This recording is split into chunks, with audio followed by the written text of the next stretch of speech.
Sarah and I are looking at different recipes for slime.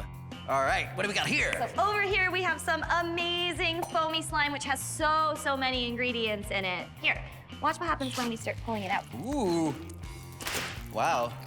So it's like... Super stretchy and super fluffy. Here, that's great. Okay, now you gotta hold yours. You gotta hold this end. Okay, you take, and then take some more. And then we take that. And then, yeah. It gets thinner and thinner and it becomes more and more lines of foamy slime. Yeah. And the last kind of slime we made today is some classic flubber slime. Ooh. So much fun. Now, why do you think it's called, is it flubber slime? Because is it really a slime? It is a slime, yeah. It's super fun and it's super stretchy. Oh, okay, I get it. Look at that. And it's sort of like a little bit like gelatin. It is almost like gelatin. Here, you can have some. There you go. Whoa. Whoa. All right, so Sarah, now what we need to decide is how we're gonna max it out. Right. Like, should we just get a lot of slime? That sounds like a really good idea, but we are gonna need something to put it in because we can't just have slime all over the floor. Okay, you're right. So we'll get some sort of container thing. Yeah. And we'll see how much slime we can make, and then we'll just play with it and see what happens. Sounds good. And yeah, we will experiment because it's science. Yeah. Okay, high five. Careful high five so we don't splatter. Okay, good. Okay, let's go. This is right.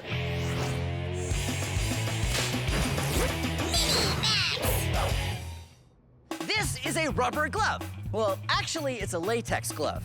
What's the difference? I will get to that in a second, but I'm sure you can agree it's super stretchy. How stretchy? Let's fill a rubber glove with water and see how big it gets. So, difference between latex and rubber. Well, it all comes from a rubber tree. Well, actually, it's a fake tree. It's just to show you how it works. The sap of the rubber tree is collected just like this. There's a spigot, and then the sap goes out, and it's collected. It's the same way that the sap for maple syrup is collected. And this is natural latex. If it's dried out, it becomes natural rubber. Latex generally means the liquid form, and rubber means the solid form. But wait, then why is this a latex glove? The glove is not liquid. What's the deal? Well, generally, latex means water-based or liquid, like latex paint. But it could also mean synthetic latex. That's latex that's man-made and doesn't come from a rubber tree. So, we call rubber gloves because they used to come from rubber trees, but now they're usually made out of man-made latex. But either way, they're super stretchy. I wonder how big this is gonna get.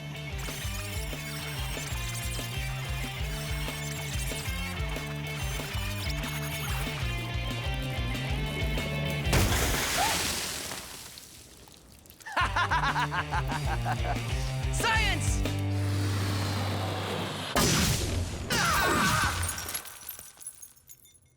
Jenna and I are coming up with solutions to the pumpkin drop. We have 3 material science strategies. Strategy 1, polymers. Something is a polymer if it's made of long chains of molecules. Everything in this category is a polymer-based solution. Rubber and elastics are polymers, so I thought, what about a trampoline? Look to the left a little bit. My left or your left? My left. Alrighty, here we go. And it works great. The pumpkin totally survives until it lands from the bounce. That's it, like it's a success and a failure. Balls are made of polymers like rubber or plastic, so how about a bag of balls? There's the pumpkin. Whoa! I think that worked. Whoa, mostly unscathed. Almost there, almost there. Right. Bungee cords are made from elastics, which are a polymer, and it worked, I think. I mean, it stopped it from falling, but never made it to the ground, unless we unhooked it. Technically, it survived better than any other pumpkin, really. Here's another polymer solution. This is cornstarch mud. It's a liquid, but if you hit it, if you impact it, it turns rigid. Right, so that could protect the pumpkin. Oh, yeah. And now, The rest. we add more cornstarch. Cornstarch mud strategy. But it turns out hardening on impact doesn't cushion the pumpkin much. Yeah, a bit of a problem there. I don't think this worked. And every scientist's favorite polymer, giant tub of slime! Where did you get a giant tub of slime? Episode 6. All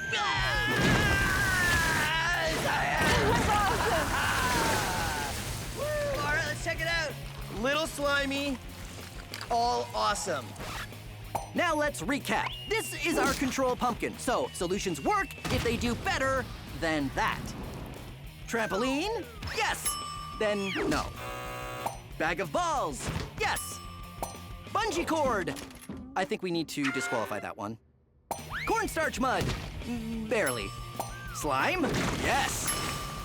Not bad for our first round. Science!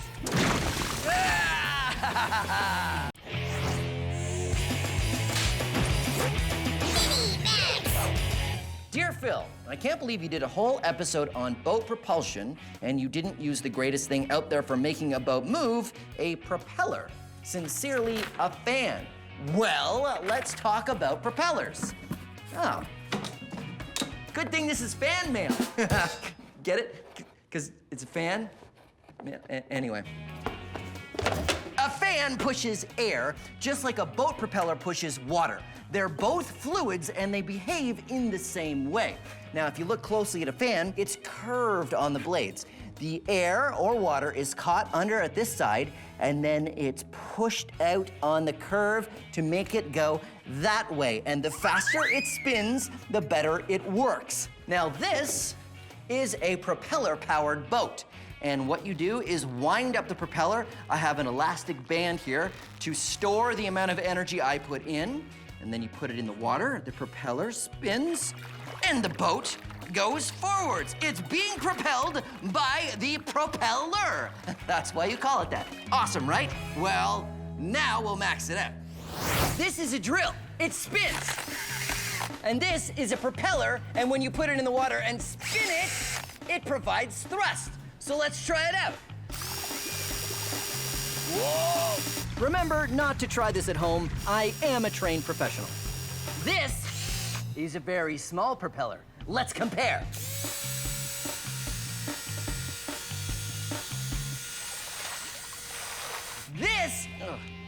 This is a super maxed out propeller. Whoa, okay, let's try it out. Whoa! The larger a propeller is, the more energy you need to turn it, and the more propulsion you get out.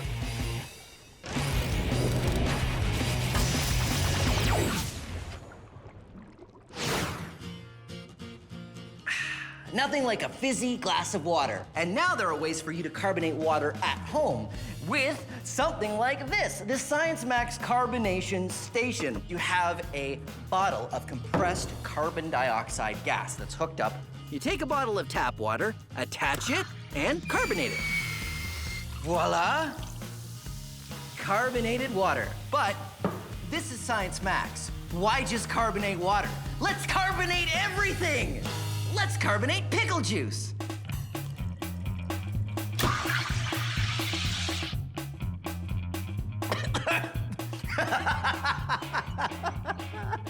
It's actually amazing. Milk. It's like milk meets water, kind of very odd. Chocolate milk? Oh no, that's way better. Carbonated mustard. Carbonated tomato juice, carbonated hot sauce. No, wait, carbonated, that was the hot sauce.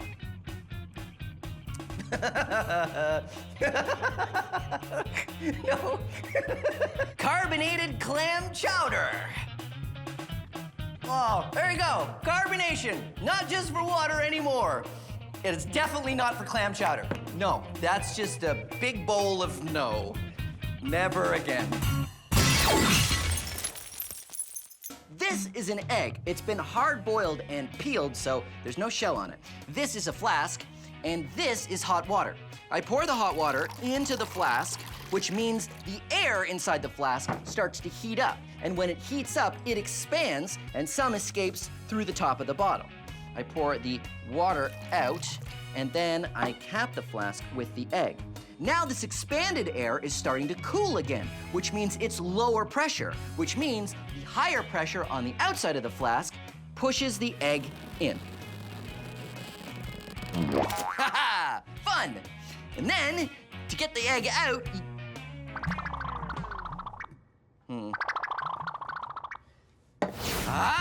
I can reverse it. If I blow into the flask, I can increase the pressure inside. Science! And now let's max it out. Max out container! Okay, pour out the water. Oh, careful, careful. And now, I put this water balloon on the top, and we'll just see what happens. The hot, expanded air inside the container is cooling and reducing in pressure, which means the higher pressure outside the container, it's happening, pushes the balloon in. It's happening! Oh. Success! Maxed out!